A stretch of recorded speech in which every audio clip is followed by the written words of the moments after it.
During a gathering with old classmates, my boyfriend smiled as he placed mushrooms in my bowl. Isabella, the mushrooms you ordered. He didn't finish his sentence. I didn't order any mushrooms. And my name, Isabella was his ex-girlfriend's name. 01 During the alumni dinner, Victor placed mushrooms in my bowl and said with a smile, Isabella, the mushrooms you ordered. They're a bit charred. Just how? He didn't finish his sentence, his hand freezing midair. I kept my head down, slowly chewing the food in my mouth, neither speaking nor looking up. I didn't order the mushrooms. Isabella, my name either. Isabella is his ex-girlfriend's name. The Isabella sitting to my left froze, then lifted her head to look at him. I could sense their gazes meeting for a moment, sparking emotions I couldn't decipher, with Victor being the first to look away. In a situation where both the ex-girlfriend and current girlfriend were present, calling the current girlfriend by the ex-'s name, the lively atmosphere at the table seemed to hit pause, abruptly falling silent. My fingers gripped the chopsticks so tightly that my nails dug into my flesh, yet the pain felt numb, slow to register. After a suffocating silence, George on the side broke the awkwardness. Hey, anyone drinking? Come on, bottoms up, no slacking off. The others all breathed a sigh of relief and joined in the laughter, saying, who's fooling anyone? This is already my third cup. Your cup is still full to the brim. How dare you call others out? Victor picked up some mushrooms and put them in his own bowl, not looking at Isabella again. He served me a bowl of soup and said with feigned nonchalance, have something warm. You didn't dress warmly enough today. I took the bowl, without saying a word. As we left the restaurant, Victor grabbed me. I need to use the restroom, wait for me outside. He spoke with some urgency as he headed down the hallway. Watching his retreating figure, I hesitated, then decided to follow him. Sure enough, at the end of the hallway stood Isabella, wearing a khaki trench coat, her feet clad in the stiletto heels she always favored, those flashy red-soled shoes, bold and eye-catching. Victor's expression darkened as he said something, but it was too far away to make out the words. Isabella's eyes were slightly red, her face flushed with emotion, until she finally threw herself at Victor, clinging to him fiercely. From the distant corner where I stood, I saw Victor's hands freeze behind her, his fingers splayed, then curled back, wrestling with the moment before ultimately refusing to return her embrace. A moment later, he pushed Isabella away, murmured a few words, and turned to leave. Isabella cried out after him, this time so loudly that I could faintly make out the words. But you clearly don't love her, your eyes can't lie. Victor, you still can't let go of me, can you? Victor paused mid-step and left in silence. When we returned home that evening, both Victor and I tacitly avoided mentioning what had happened during dinner. I didn't dare ask him whether what Isabella said was true, perhaps because I already knew the answer in my heart and feared hearing the response I didn't want to hear. As usual, he pressed a kiss to my forehead and wrapped his arms around me from behind. Sleep now, he said. Yet I knew neither of us would sleep because of that mistakenly uttered name. For someone as meticulous and precise as him to make such a slip of the tongue, that name must have been chewed over in his heart countless times before escaping his lips unconsciously. Feeling his unrelenting heartbeat against my back, I lay wide-eyed in the pitch-black night until my eyes ached, yet remained dry and tearless. How strange, though physically so close it felt, as if an ocean lay between the two of us. 02 The next day at work, I overheard the receptionist gossiping in hushed tones with someone in the break room. This morning a woman came looking for President Victor. She was quite pretty actually, and asked for him, by name you know. Lowering her voice with a thrill of juicy gossip, she added, what do you think her relationship with our President Victor could be? Another little girl asked in an even softer voice, what's the name of that woman you mentioned? What does she look like? The receptionist thought for a moment. I think her name was Isabella, or something, quite a mouthful. She was pretty though, with red lips and big wavy hair, but she had this condescending attitude. I didn't like her. She pursed her lips. I still prefer Olivia. Isabella, the little girl gasped quietly. I think that's the name of Victor's ex-girlfriend. I overheard George telling Victor something about Isabella coming back when I was pouring water for him. What do you think? The receptionist anxiously said, but what does General Victor think if something happens between him and that Isabella? What will happen to Sister Olivia? I don't know. I didn't dare listen any longer and ran away immediately. I leaned against the cold wall of the break room, the coffee in my hand already gone cold. Only after they had finished their satisfying discussion and left did I come out. Yet as I sat at my workstation, I found myself utterly unable to focus. Every character on the page began to blur and distort, until they finally morphed into three unmistakable characters. Isabella. My hand holding the pen trembled uncontrollably. I knew I was afraid. Isabella is back. I'm truly afraid she'll take Victor away from me again as effortlessly as she did 7 years ago. Victor and I grew up together since childhood, practically childhood sweethearts, from the same kindergarten to the same elementary school, then the same middle school and university. Since I spent half my childhood growing up in his household, his mother adored me. She always loved dressing me up prettily and then asking, Olivia dear, won't you become my daughter-in-law when you grow up? No matter how many times she made this joke, I would always blush and lower my head in silence. The elders would laugh and ask, Victor, would you be willing to marry Olivia? Victor would grin and say, yes, I like Olivia the most. Back then I truly believed he meant it, that he really did like me the most. We will definitely be together in the future.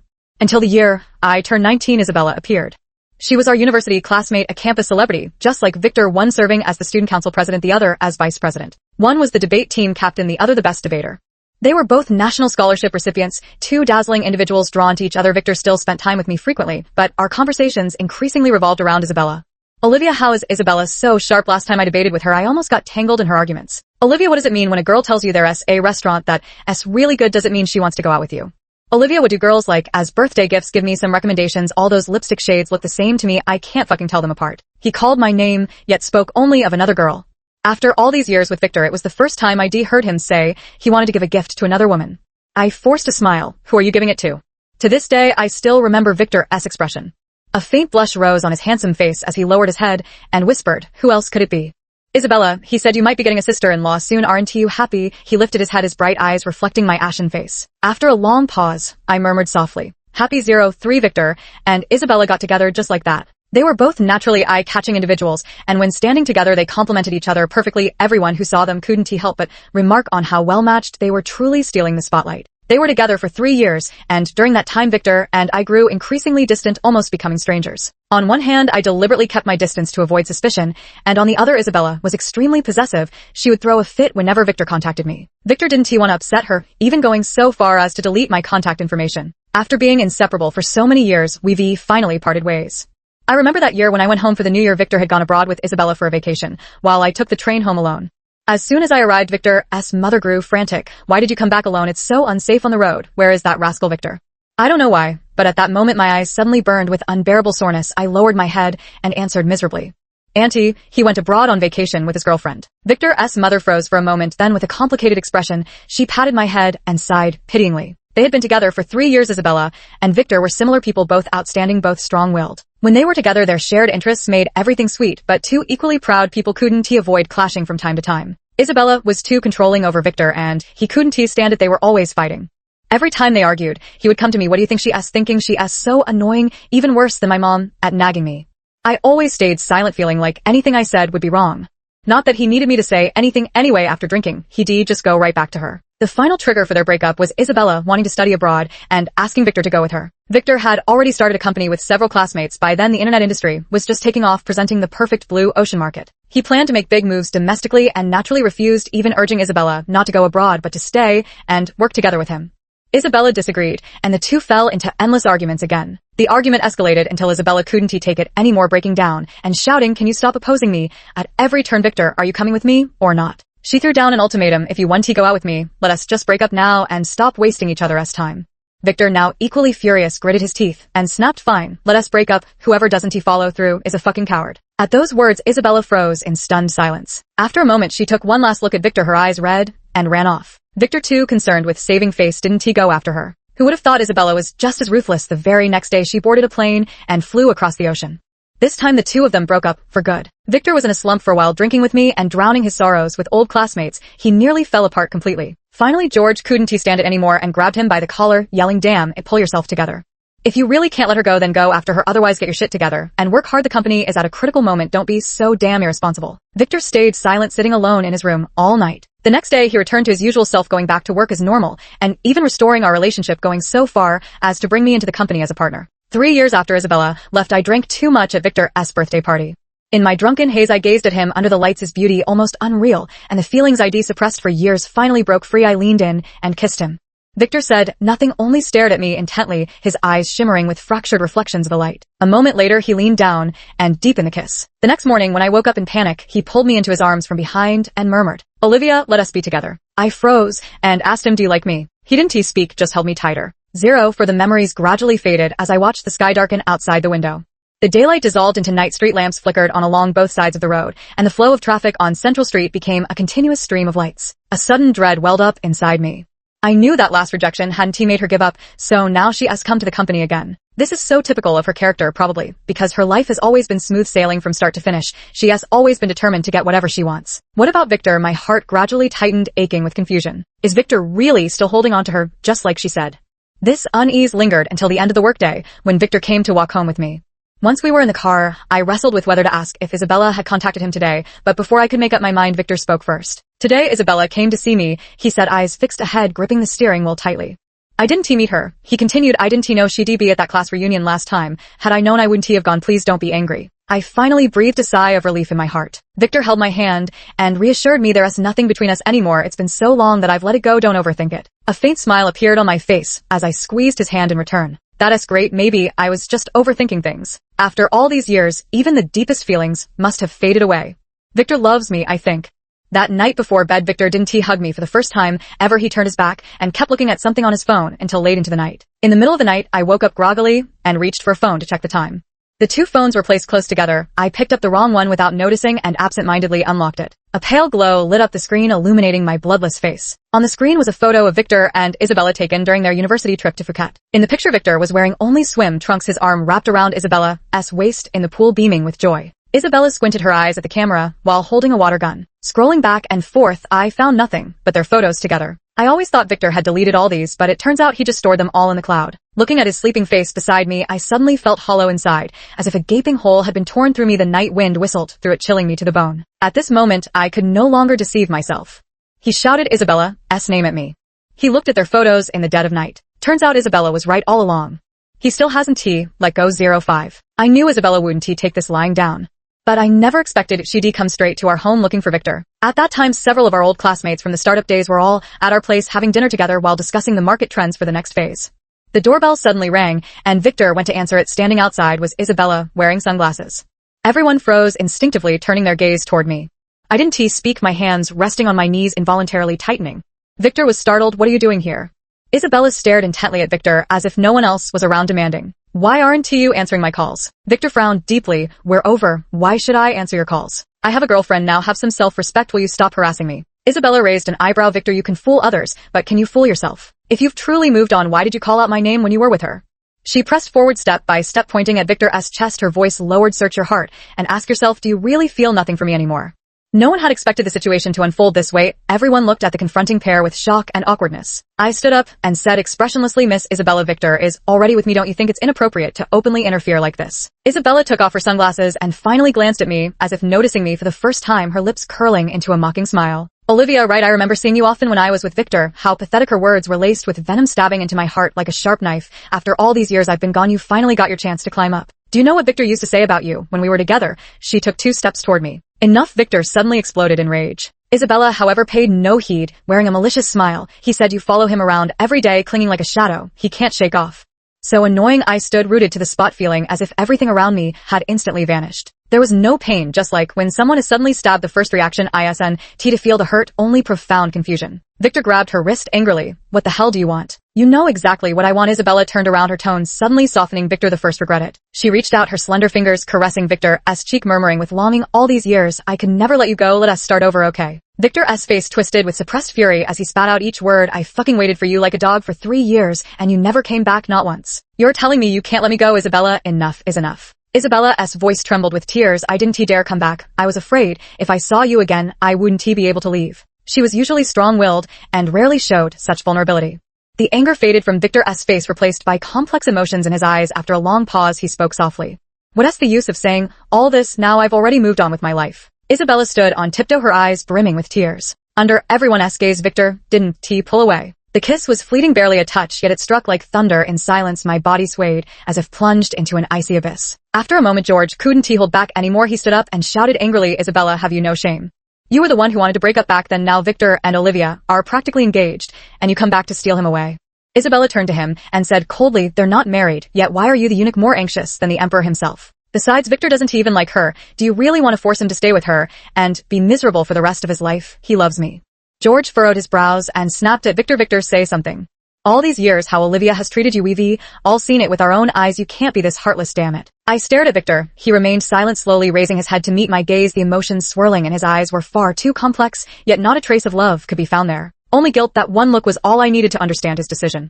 This long-delayed judgment has been tormenting me. The blade has been hanging over my head for so long, and now it's finally about to fall. I asked him softly, so you chose her, didn't you? No matter what, I need to hear him say it himself, that he doesn't love me. I want him to sever the ill-fated bond between us with his own hands, so I can never turn back. Victor remained silent for a long time before finally speaking. Olivia, I'm sorry. I tried. I understood what he meant. He was saying he had tried to love me, but feelings can't be forced. Another old classmate finally couldn't take it anymore, and abruptly stood up, pointing at Victor and shouting, Victor, you bastard. After being together for so long, our bond has grown so deep that even outsiders couldn't bear to watch, and stood up for me. Yet the person I love stabs me in the heart without restraint. I force myself to stand straight in the living room, holding back tears with sheer, while clinging to my last shred of dignity. Isabella flashed me a Victor-esque smile, both contemptuous and pitying. A moment later, I entered the house and pulled out a suitcase. I had known this day would come. Ever since that night, I saw Victor looking through photos in the dark. Every day after that, I would put a few more of my belongings inside, preparing to leave him. Now the time had finally arrived.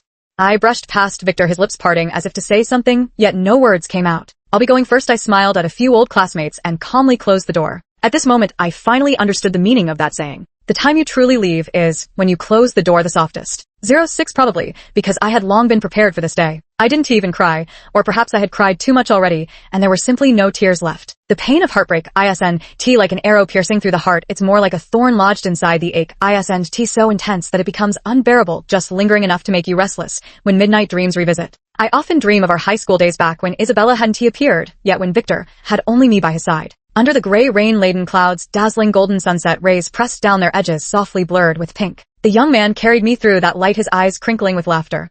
"You're so clumsy," he said, who trips during an 800-meter fitness test. I pouted against his back. "None of your business." Victor tilted his head. "Slightly. Don't want me to interfere? Then get down and walk by yourself." Seeing I didn't respond, he continued, "What will you do in the future? Like this? What man would like someone as clumsy as you?"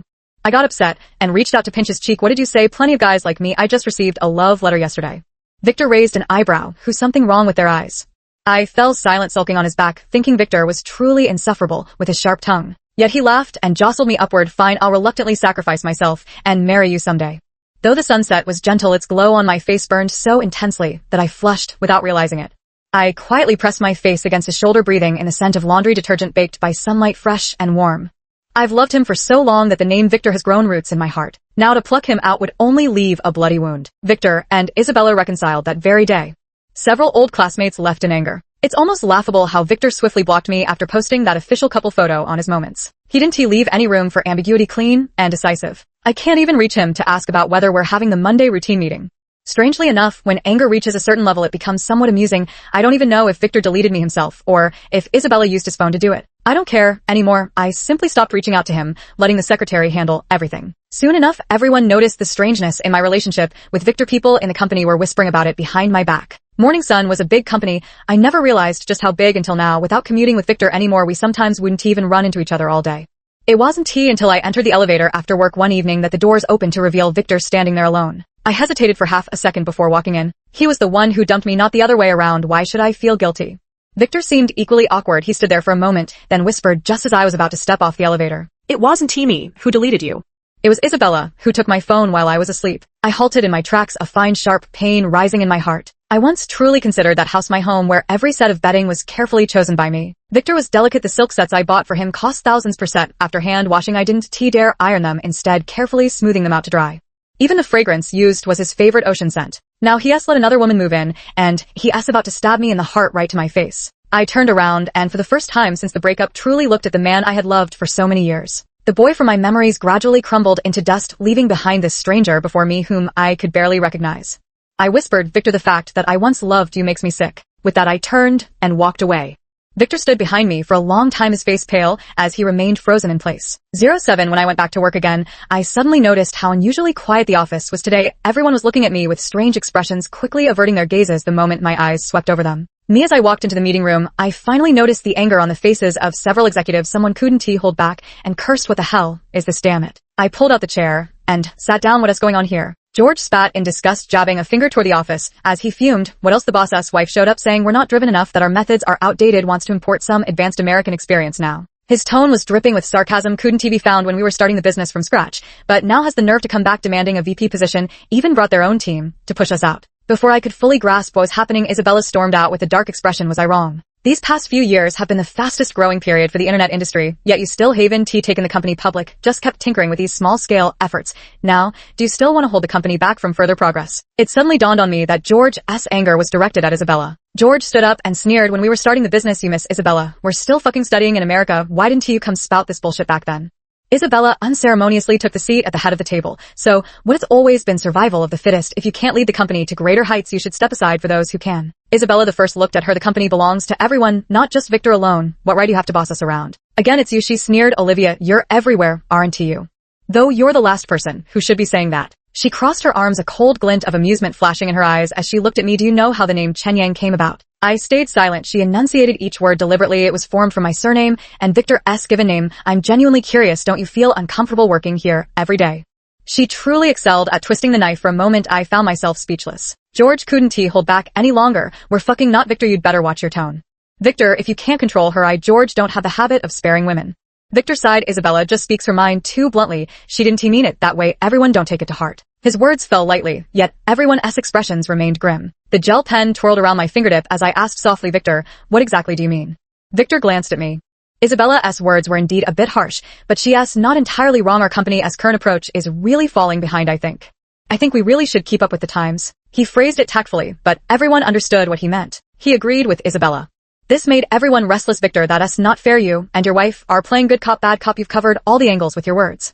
This isn't like when you begged us to join your startup. Every one of us here could be landed $1 million salary at a big company back then, yet we followed you for a measly $1,800 a month, sometimes even paying out of pocket when salaries couldn't be covered. And now that you've made it, you want to ditch us and go solo. Victor frowned. That's not what I meant, but the company needs fresh blood. Before he could finish, Isabella cut him off coldly. You can stay, but Olivia has to leave. I can't stand you haunting his side all the time. It's really shameless. She turned to me, advancing step by step. George, couldn't take it anymore. Victor, say something. Olivia has stuck with you for so long. You can't fucking do this godforsaken thing. Victor grabbed Isabella's arm disapprovingly and said, Olivia is a business partner. There's nothing between us anymore. Stop making such unreasonable scenes. Unreasonable scenes. Those words seemed to ignite a powder keg. Isabella sprang to her feet, pointing at me as she shouted, I'm not some pathetic pushover. I won't tolerate my man still carrying a torch for another woman. Victor, give me a straight answer today. Are you choosing her or me? Victor froze the air in the meeting room, turning stagnant. I stood up and said expressionlessly, there's no need for him to choose. I've had enough of this forced choice drama. I no longer want to be someone's option. If Victor can abandon me today, he can abandon any of you tomorrow. My gaze swept across everyone present. You're all intelligent people. I doubt you'd want to stake your entire careers on someone else's choices. I'll be submitting my resignation today. Anyone who wants to come with me is welcome to join me. With that, I threw down my pen and strode out of the conference room. George hurried after me. I'm with you. The executives exchanged glances with each other. Finally, a few of them stood up. Victor was both shocked and furious. What do you mean by this? The executives looked at one another, and the leader among them spoke to Victor. Victor, we're sorry about this. But with your girlfriend acting like this, we really don't dare to work under you anymore. If she could take a dislike to Olivia today and force her out, who has to say she won turn against us tomorrow, let us part on good terms. They walked out of the meeting room, and no matter how Victor called after them, they didn't turn back. When I went to submit my resignation, Victor's gaze held a mix of emotions, something like blame, yet something else entirely. Olivia, why do you have to be so ruthless? I retorted, how am I being ruthless? He frowned deeply. Why did you say those things to them? Don't you know the company will be in big trouble without them? After all these years together, do we really not even have this much affection left? His words were infuriating. I raised an eyebrow and said in mock surprise, I never realized before that you could be this shameless. Is shamelessness contagious? Or is it true that birds of a feather flock together? I've always been proud. When I love fiercely. And when I end things, I do it cleanly. I've never liked dragging things out. Even if my heart aches so much I could collapse, I'd never let it show. Because showing weakness in front of someone who doesn't love you only makes the humiliation worse. I'd rather lose 1,000 myself than let him get away with 800. Victor stared at me in disbelief. I couldn't be bothered to explain further, tossing my resignation letter onto his desk. Remember, you didn't fire me. It was me who fired you. 08 Most of the old classmates who worked together back then have followed me. Half out of personal loyalty, the other half because everyone sensed the danger of perishing together. Isabella pulled Victor into her camp with just one sentence. What happens after that? She won this round decisively, gaining not only Victor's affection, but also Chen Yang. I gathered the team and started a new company. We were all familiar with the process, with capital experience and clients. It didn't take long for the business to take shape. I saw Victor again on New Year's Eve when I returned home. Our families had lived across from each other since childhood, so running into him and Isabella downstairs didn't surprise me. I simply walked past them without a glance. How fast, I thought bitterly. Only a few months after breaking up with me, you couldn't wait to bring Isabella back to meet your parents. Victor's mother was opening the door when she saw me and instinctively smiled. Olivia's back. Look at you, haven't been eating properly lately, have you? You've lost weight. I pursed my lips in a smile, but then saw Victor's mother's expression freeze when she noticed Isabella behind me staring at her coldly. Isabella fawned. Hello, Auntie. Victor's mother didn't respond, turning to enter the house, as if she hadn't heard. Isabella's face stiffened. I had been trying my best not to think about Victor and Isabella, but who would have thought the neighbors would start making a scene before we even finished dinner, crying, screaming, and throwing things, scaring my mom so badly she rushed to knock on their door. Alice, what's wrong? Open the door. My mom was furious that Victor had dumped me and for a while refused to have anything to do with Victor's mother. It wasn't until Victor's mother apologized repeatedly that they finally reconciled. Victor's mother opened the door, her face streaked with tears and barely contained anger. She lashed out at Victor, take this woman of yours and get out. You've completely ruined what should have been a perfect new year. Isabella pressed on relentlessly. I called you Andy out of respect, but honestly, what kind of parents still live with their grown son these days? Don't tell me you've got some weird Oedipus complex going on. Victor's mother turned deathly pale, her lips trembling as she pointed at Isabella, speechless with rage. Victor's expression turned terrifyingly dark as he snapped at Isabella for the first time. Shut your mouth. Mom just moved into the same neighborhood as us, not into our house. Was that really necessary, saying such hurtful things? Isabella raised her voice even louder. Do you think I can't tell your mother? Doesn't he like me? I'm telling you, kids abroad become independent at a very young age. They never live with their parents. Your mom is just old-fashioned and deliberately making things difficult for us. Enough, Victor roared in fury. Foreign country, this foreign country, that if you don't want to come back, then get the hell out. Isabella widened her eyes in disbelief. You're telling me to get out? She hysterically lunged at Victor, and I was utterly stunned. Although Isabella had always struck me as a domineering figure, she now seemed more like a shrew. But upon closer reflection, I understood. She hadn't dated anyone abroad all these years while Victor had been with me back home. She probably felt deep down that Victor owed her, and that's why he had been tolerating her behavior so much these days. The two of them moved in a push and pull dance, and she couldn't tolerate Victor showing even the slightest disobedience toward her. Victor grabbed her hand in a flustered manner, shouting, "Have you lost your mind?" I have lost my mind. Isabella's eyes were bloodshot. You've been sulking these past few days, giving me the cold shoulder at home, and even turning away when I try to hug you at night. You think I don't know what's on your mind? You just can't let go of that bitch. The bitch she's referring to is probably me. I felt somewhat awkward. The fight between the two grew increasingly violent, and Victor's mother rushed to intervene, only to be shoved aside by Isabella in her frenzied state. With a sharp cry, she fell heavily to the ground, her head striking the leg of the coffee table. Before she could utter another word, she lost consciousness. I watched as a pool of thick dark blood slowly spread across the floor beneath her head. At that moment, everyone froze. The farce came to an abrupt pause, with only my mother's scream piercing the air. Call an ambulance, dial 120 now. 09. Victor's mother was rushed to the hospital, where doctors found a large head wound requiring stitches and signs of a mild concussion. Her health had already been poor, and this incident left her completely bedridden. My mom whispered to me as she handed over the payment that Victor's mother had never gotten along with Isabella from the start. She never liked her. After Victor broke up with Isabella and got together with me, his mom was overjoyed. Who would have thought she'd come back? Isabella wasn't a fool either. After facing cold shoulders a few times, she quickly caught on. She was never the type to swallow her pride, so this outcome was only to be expected. Victor stood by the hospital bed, his eyes bloodshot, gripping his mother's pale hand tightly, his face etched with exhaustion. I walked over and whispered, "How is she doing?" Victor's voice was hoarse. She just took her medicine and fell asleep. I nodded silently, saying nothing. The hospital room fell into silence. Just as I was about to leave, Victor called out to me. For the first time, I heard remorse in his voice. "Tell me, did I do wrong?" After a long silence, I finally said softly, "You chose this path yourself. Right or wrong, you'll have to bear the consequences alone." Back at the office, I suddenly noticed our order volume had multiplied several times over, leaving us swamped with more work than we could handle. "What's going on here?" I asked George, whose eyes were bloodshot from exhaustion, as I approached him. "Did we stumble into a nest of orders or something?" George lifted his head blankly. "Seems like something went wrong at Shenyang. A large number of clients are canceling orders. There are only a few companies in the city, and recently, they've all been coming to us." "Problem? What problem?" Isabella brought a bunch of people to Shenyang, but they turned out to be all book-smart types full of theories, but completely useless when it comes to real work. And they all think so highly of themselves, looking down on our domestic clients as nouveau riche with no taste. Guess what happened when they went golfing with a client? Isabella mocked the client, saying they didn't know how to play golf at all, just a country bumpkin. I was stunned. Is she out of her mind? George shrugged. She seemed pretty sharp back in school. Maybe breathing all that sweet American air for so many years gave her brain hypoxia. She does have her strengths. Her translations are decent, too bad. She's a complete mess when it comes to company operations. But as for translation, the company's got plenty of that. What do we need her for? I don't think Shenyang can hold on much longer if things keep going like this. While lying in bed scrolling through my phone at night, I suddenly noticed an extra visitor on the Weibo story ID just posted. That profile picture was all too familiar. I knew it was Victor, even without clicking on it. Looking back at my previous Weibo stories, I found traces of him everywhere. A strange, indescribable feeling suddenly welled up in my heart. When we were together, he never looked at my Weibo, but I knew he would secretly check Isabella's. Now that we've broken up, he has started watching mine instead. Human nature truly is inherently cheap. Is it true that what you can never have is always the best? I don't know what he meant by this, but it irritated me to see it, so I simply blocked this Weibo account as well. George's prediction was spot on. Before spring arrived in February, Victor's call came. My phone had been blocked by him for a long time, and this was the first time he had actively called me. On the phone, his voice sounded as if all vitality had been drained from it, filled with indescribable exhaustion. "Olivia," after a long pause, he almost pleaded, "come back, okay?" My grip on the phone tightened unconsciously. "What do you mean by that? Asking me to come back to work and clean up your mess?" "I've broken up with Isabella." Yet, he said something completely unrelated. But I understood what he meant. He was begging me to get back together with him. To be honest, when we broke up, I had fantasized about this very moment, that one day, he would come begging me to reconcile. At that time, I was seething with hatred, thinking I must curse him, humiliate him, and take revenge on him. When the time came, make him regret it to the core. Yet when this moment arrived, I found I was just a little tired. I didn't want to say anything. Silently, I hung up the phone and blocked and deleted the number. The good, the bad, it's all in the past now. How can dead feelings possibly be revived? A broken mirror cannot be mended, spilled water cannot be gathered. Another July summer arrived, and along with more orders came even more shocking news. Isabella couldn't accept breaking up with Victor. Perhaps the cycle of reconciliation, breakup, and company troubles had already shattered her nerves. Under the pretense of talking things over, she lured Victor out, then drove their car straight off a cliff.